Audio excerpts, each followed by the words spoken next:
पति दुखी, मान सोचना है ज्वालामुखी तक मत पहुंचो, तुम भी थोड़ा सुधर जाओ। हाँ, एक मर्द ने ताली बजाई, ये पत्नी पीड़ित पति, ताली तो दिल से ही बजा करती है, ध्यान उसी की बजेगी, ध्यान रखना। हाँ बोले उसको भी तो कुछ बोलो, वो भी तो लगी रहती, ध्यान रखना।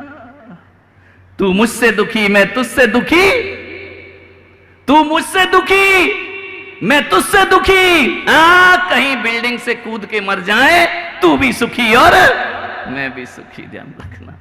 नहीं मेरे भाई, प्रेम पति पत्नी ही काम आते हैं। मैं आपसे निवेदन कर रहा हूं, मूल विषय मेरा ये नहीं है, मूल विषय मेरा इतना है, मरने से पहले ऐसे बहुत से लोग हैं जो अपनी दौलत, अपनी जमीन अपने बेटे और बेटियों के नाम कर देते हैं और पत्नी का ख्याल नहीं किया करते हैं। ध्यान रखना, पत्नी के हिस्से में कुछ नहीं आता है। यदि तुम दुनिया से चले जाओगे और पत्नी के पास कुछ नहीं है, ये बेटे तुम्हारी पत्नी को सीधे मुंह बात नहीं करेंगे, ध्यान रखना।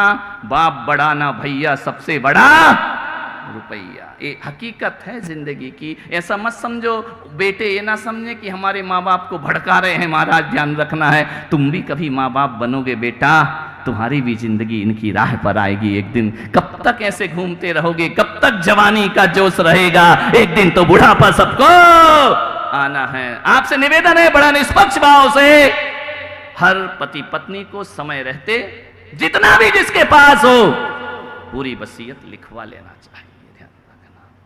नहीं तो मैंने ऐसे घर देखे हैं कि माँ बाप की दौलत सबको चाहिए लेकिन माँ बाप किसी को नहीं चाहिए, ध्यान रखना है। ऐसे घर हमने देखे हैं, बुजुर्गों की आंखों में आंसू देखे हैं, जिन्होंने सारी दौलत अपने बच्चों के नाम कर दी, सब कुछ दे दिया, बच्चे बुढ़ापे में उन्हें फूटी आंखों नहीं सुहाया करते, ध्यान रखना। वृद्धाश्रम की ओर जा रहे हैं लोग। नहीं भाई, इतना कमाओ, इतना कमाओ, जो नारी तुम्हारे लिए अपना जीवन अर्पित करती है, किसी को मजबूत करके जाओ या ना जाओ, हर पति को अपनी पत्नी को मजबूत करके दुनिया से विदा लेना चाहिए। और इतना लिख दो, कोई जरूरी नहीं है कि पति ही पहले जाएगा, वो भी जा सकती है, लेकिन इतना ध्यान रखिए, इतनी वसीयत लिख दो कि मरने के बाद जो कुछ होगा मेरी पत्नी का होगा, मेरे पति का होगा, और बाद में जो उनकी सेवा करेगा उस बेटों को यह राज तिलक किया जाएगा, उन्हें प्रदान किया जाएगा, ध्यान रखना है। आप सोचेंगे हमारे बच्चे ऐसे नहीं हैं, किस्मत को बदलने में ज्यादा देर नहीं लगती है मेरे भाई। ऊंट कब किस करवट बैठ जाए पता नहीं हुआ करता है। आज सब अच्छा लग रहा है, आज तुम जिंदा हो, कल तुम्हारे जाने के बाद पत्नी का सम्मान खो जाएगा, पत्नी का स्वाभिमान खो जाएगा, पत्नी को कोई पूछने वाला नहीं होगा। इतनी व्यवस्था जरूर करो। मान्यवर, वसीयत लिख कर जाओ, आज ही तैयारी कर लेना, वकील बुला लेना, प्लानिंग कर लेना सब। मनीष आज लिख देना है सब अपने को। ज्यादा बेटों के मुंह में मत आओ, ज्यादा बहुओं के। मैं नहीं कह रहा हूं कि बेटों से नफरत करो, मैं नहीं कह रहा हूं कि बहू से नफरत करो, उनसे भी प्यार करो, लेकिन जिंदगी को बड़ा व्यवस्थित तरीके से जीने का प्रयास करो। क्योंकि हमारे देश में 80% महिलाएं गृहिणी हुआ करती हैं। अमेरिका में गृहिणी नहीं, वो सब कमाया करती हैं, ध्यान रखिए। यदि आपकी पत्नी व्यापार नहीं करती है, नौकरी नहीं करती है, गृहिणी है, उसने सारा जीवन तुम्हें समर्पित किया। चंदू तो बहुत प्यार करते हैं अपनी पत्नी से, करनी चाहिए, जिसके ऊपर पुलक सागर का आशीर्वाद है वो पति पत्नी। बस मैं इसलिए पत्नी से ज्यादा प्यार कराता हूं ताकि पड़ोस की सुरक्षित रहे, ध्यान रखना। नहीं तो इनके हरकतें मालूम है, मर्द कभी सही होता है क्या जिंदगी में? इनके लक्षण हमको मालूम है, कितने भी दूध के धुले हों, मंदिर जाएंगे कोई चमचमाती साड़ी पहनकर आ गई, भले अर्घ हाथ में है, निगाह तो वही जाती है, उदक चंदन तुंदल पुष्प, भगवान को तो देखते ही नहीं हो। तुम्हारे सारे लक्षण पता है हमको, ध्यान रखना। तुम नहीं हो सही, कितना भी कुछ कर लो। इसलिए मैं पत्नी का प्रेम इसलिए प्रवाहित कर रहा हूं कि तुम ढंग से जिंदगी जी लो मेरे भाई। वसीयत लिख करके जाइए। मैं पुलक सागर हूं, मेरे पास वसीयत नहीं, मेरे पास नसीहत है, ध्यान रखना। तुम ग्रस्त हो, तुम्हारे पास वसीयत है। लेकिन मैं आपसे एक निवेदन करता हूं, यदि मेरी नसीहत मान ली तो मेरी संतों की नसीहत से बड़ी दुनिया की कोई वसीयत नहीं हुआ करती है। ध्यान रखना, सबसे बड़ी वसीयत वही है, महावीर की वसीयत, ऋषभदेव की वसीयत। हमें भी कुछ वसीयत में मिला है, केवल तुम्हें नहीं मिला है। ध्यान रखना, हमने घर छोड़ दिया, सन्यासी हो गए, तो ये मत समझना कि हमारे पास वसीयतें नहीं, हमारे पास भी वसीयत हैं। भगवान महावीर हमें वसीयत दे करके गए। भगवान महावीर के दो बेटे थे, दो पुत्र हुए भगवान महावीर के, ध्यान रखना, दो संतान हुई भगवान महावीर की, ध्यान रखना, दो संतान। आप कहोगे महाराज क्या बोल रहे हैं, आपने शास्त्र पढ़े या नहीं पढ़े हैं? महावीर ने तो शादी नहीं की, संतान कहां से पैदा हो गई? अरे हो गई, ध्यान रखना, जो शादी करता है उसकी एक दो संतान होती है, और जो शादी नहीं करता उसकी हजारों लाखों संतान हुआ करती है। ध्यान रखिए, महावीर ने विवाह नहीं किया लेकिन संतान हुई उनकी, दो संतान। मालूम है कौन सी? एक श्रावक और एक श्रमण। आप कहते हैं ना गर्व से, हम किसकी संतान हैं? भगवान महावीर की संतान है। ध्यान रखिए, हम गर्व के साथ कहते हैं महावीर परम पिता परमेश्वर हैं, महावीर हमारे भगवान हैं, महावीर हमारे पिता हैं। जब भगवान परम पिता परमेश्वर है तो हम सब उनकी संतान हुआ करते हैं। मेरे महावीर ने भी जाने से पहले इन दो संतानों को कुछ वसीयतें दी थी। आज पुलक सागर तुमसे मांग रहा है, वसीयत कहाँ है? ध्यान रखना, तुम छोटे बेटे हो और हम महावीर के बड़े बेटे हुआ करते हैं। ध्यान रखना, महावीर ने तुम्हें 3 चीजें दी थी और महावीर ने हमें भी 3 चीजें दी थी। जाते जाते ये मेरी वसीयत को संभाल करके रखना, क्योंकि अब कोई तीर्थंकर इस धरती पर आने वाला नहीं है। मैं अंतिम तीर्थंकर हूं, मैं आपको वसीयत दे करके जा रहा हूं। महावीर ने हमको वसीयत दी, मालूम है कौन सी दी? पिच्छी, कमंडल और शास्त्र, 3 चीजें हमको दी महावीर ने। पिच्छी, कमंडल और रात को 12 बजे भी आओगे ना तो मैं अपने बाप की वसीयत में तुम्हें दिखा सकता हूं। ध्यान रखिए कि ये हमने भगवान महावीर की वसीयत को संभाला है, हमने अपने पिता की वसीयत को संभाला है। और संभाला ही नहीं है, 2600 वर्ष के बाद भी हमने उनकी वसीयत में वृद्धि की है। ध्यान रखना, उनके वंश को बढ़ाने का प्रयास किया है। आज मैं तुम्हारा बड़ा भाई होने के नाते, महावीर का पुत्र होने के नाते मैं तुमसे पूछता हूं, बताओ मेरे पिता ने तुम्हें भी वसीयत दी थी, 3 वसीयत दी थी, मालूम है? लोटा, डोरी, छन्ना। तुम छोटे लड़के थे ना, कहां है वो? रात्रि भोजन त्याग, ये महावीर की वसीयत तुम्हें मिली है। अभक्ष नहीं खाना, ये महावीर की वसीयत तुम्हें मिली है। डेली मंदिर जाना, ये महावीर की वसीयत है। 3 चीजें महावीर ने दी थी, तुम्हारे पास हैं? क्या हाल किया है तुमने महावीर की संपदा का? आप कहते हो पंचम काल में ऐसे मुनि, पंचम काल में वैसे मुनि। मैं पुलक सागर आज भरी सभा में कहता हूं कि पंचम काल का मुनि आज भी 90% अपने चारित्र में सही है। 10% स्खलन हो सकता है, शरीर की क्षमता उतनी नहीं है, सहनन उतना नहीं है, लेकिन आज भी 10-90% चारित्र महावीर का हमारे पास है। महावीर नग्न रहे, हम नग्न हुए। महावीर ने एक टाइम खाया, हम एक टाइम खाते। महावीर ने करपात्र लिया, हम करपात्र लिया करते हैं। महावीर पद विहारी, हम पद विहारी हुआ करते हैं। महावीर ने लौच किया, हम लौच किया करते। कौन सा महावीर का आचरण हम नहीं पालते? मान्यवर ध्यान रखना, 10% मैं एक्सेप्ट, आई एम एग्री, क्योंकि महावीर जैसा सामर्थ्य हमारे पास नहीं, लेकिन हम 90% चरित्र महावीर का पाल रहे हैं। मैं आपसे पूछता हूं, आप कितने प्रतिशत चरित्र पाल रहे हैं महावीर का? बताइए। 90% तो छोड़ो, यदि तुम्हारे अंदर जाकर के देखें, तुम्हारी रसोइयों को देखें, तुम्हारे जीवन को देखें, तो 1% भी महावीर का चरित्र तुम्हारे पास मौजूद नहीं है। इसलिए मैं पुलक सागर एक बड़ा पुत्र होने के नाते महावीर का अपने छोटे भाइयों से कहता हूं कि बताओ महावीर की वसीयत कहां है, कहां तुमने संभाल के रखी है? मालूम है महावीर, हम किस समाज में पैदा हुए?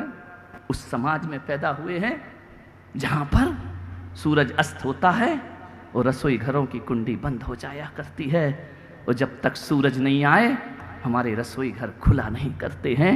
जिनका घर ऐसा है वो महावीर के पुत्र कहलाया करते हैं। ध्यान रखिए, हम उस वंश में पैदा हुए जहां पानी छान कर पिया जाता है। हम उस वंश में पैदा हुए जहां भोजन पर विवेक रखा जाता है। भक्ष अवक्ष का ध्यान रखा जाता है। हम उस वंश में पैदा हुए हैं जहां पर चींटी पर पैर रखना पाप हुआ करता है। ध्यान रखिए, हम तो पेड़ पत्तों को भी नहीं तोड़ा करते हैं। हम इतने संवेदनशील लोग हैं। मैं आपसे निवेदन करता हूं, कहां है महावीर का वह आचरण आपके जीवन में? रात्रि भोजन घरों में होता है? होता है। क्या संभाला तुमने महावीर को? हमने संभाला है?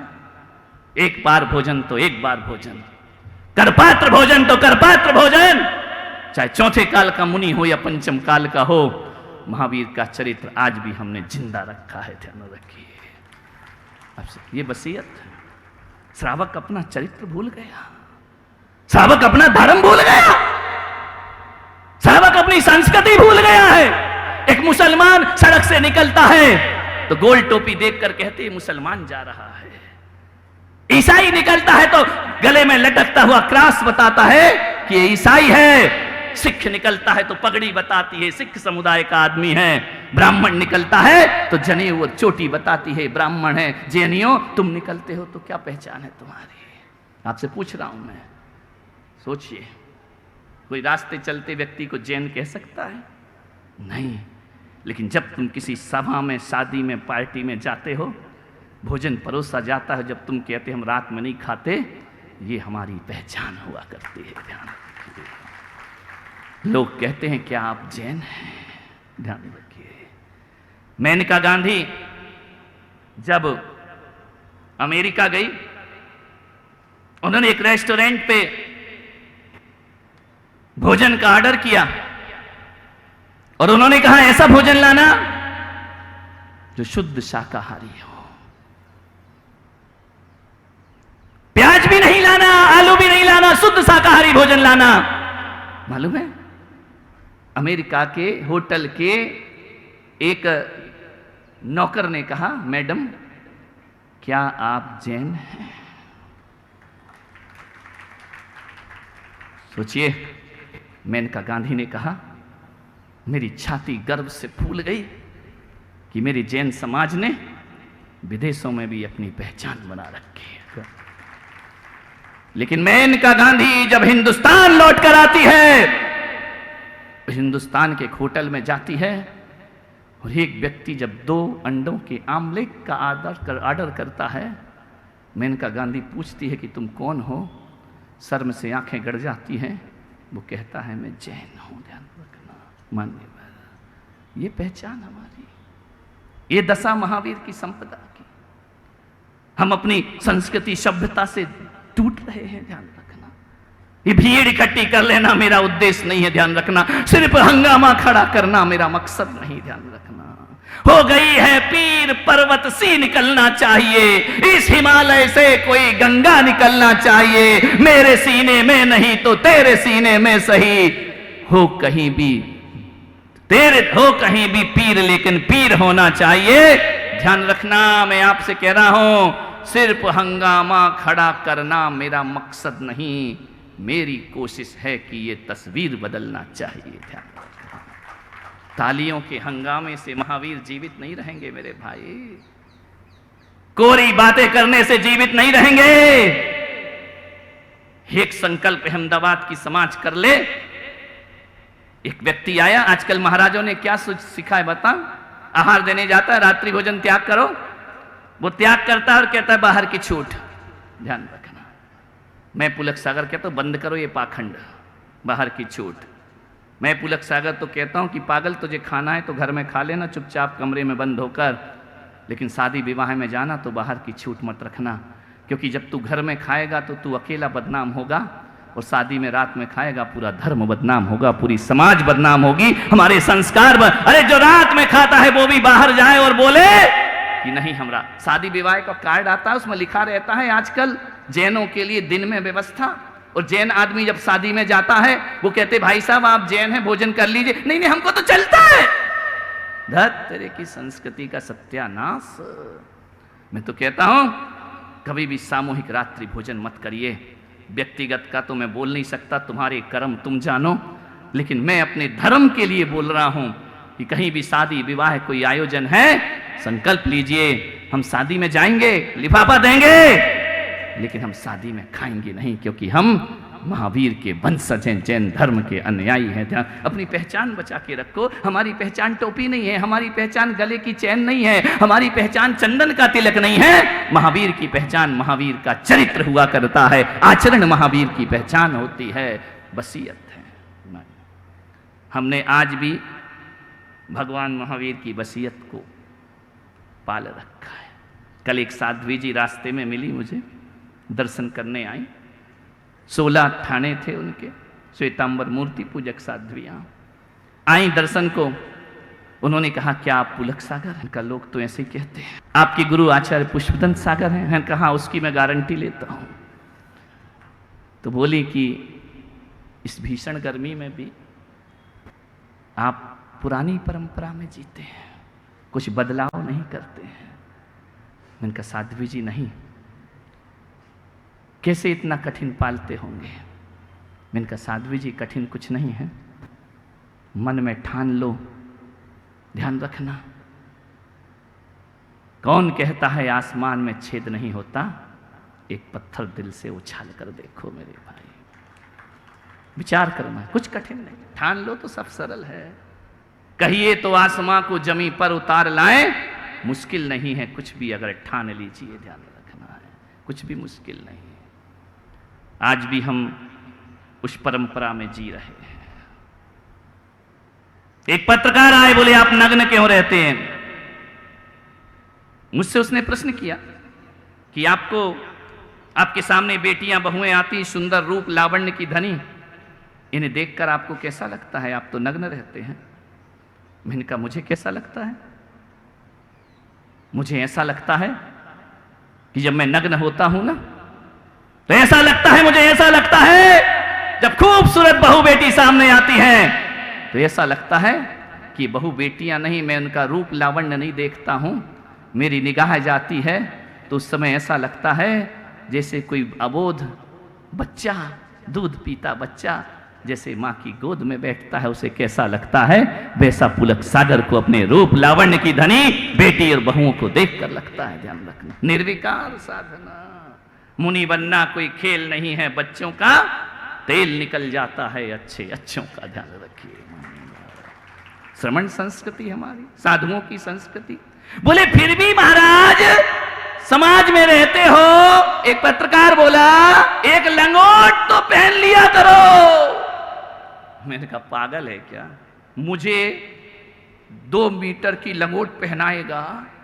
मैंने कहा, तू 2 उंगली की पट्टी लगा लिया कर अपनी आंखों में, मुझे कोई फर्क नहीं पड़ेगा। ध्यान रखना मान्यवर, एक बात याद रखना, जो कपड़े कमरे में बंद होकर उतारे जाते हैं ना, वो वासना होते हैं, वो जो भरी समाज में उतारे जाते हैं वो साधना हुआ करते हैं, वो तपश्चर्या हुआ करते हैं।